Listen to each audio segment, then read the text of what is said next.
there's a realm that's always fascinated me.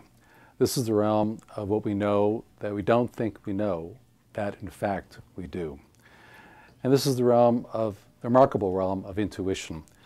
And we've all had experiences, I imagine, I know I've had, where there are moments when the world just seems to stop, comes to a full stop.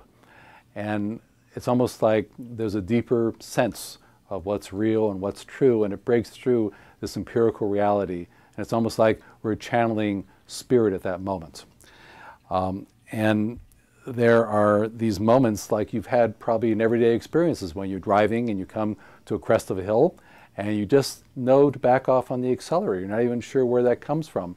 And within 5 or 6 seconds, you see a policeman with a speed radar gun and you breathe a sigh of relief. Now how did you know that?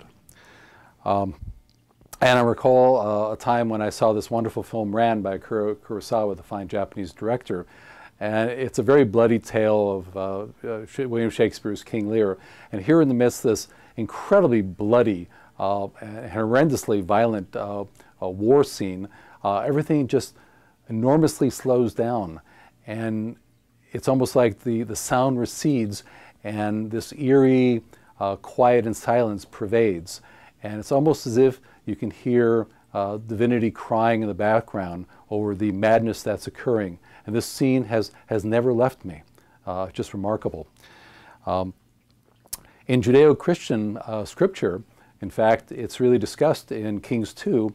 It's been translated various ways as a still small voice or the gentle whisper that informs us, you might say the eminent divinity within us, of the truth in this situation, whether it be one of danger and we need to leave or one of flow and connection for us to stay.